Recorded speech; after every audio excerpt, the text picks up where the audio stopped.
ఎందుకంటే దేశమే ఢిల్లీ కాదు కదా.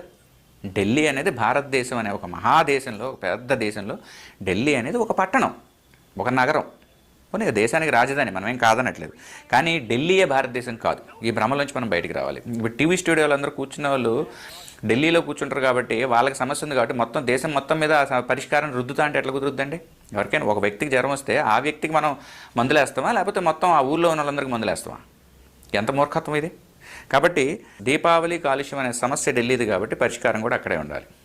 ఇది నేను ఏ కోణంలో మాట్లాడుతున్నాను? కాలుష్యం ఉంది అనే వాళ్ళ వైపు మాట్లాడితే, అసలు కాలుష్యమే లేదనే వాళ్ళు ఇంకొక వర్గం ఉన్నారు, అది వేరే సంగతి. నేను అక్కడ దాకా వెళ్ళట్లే.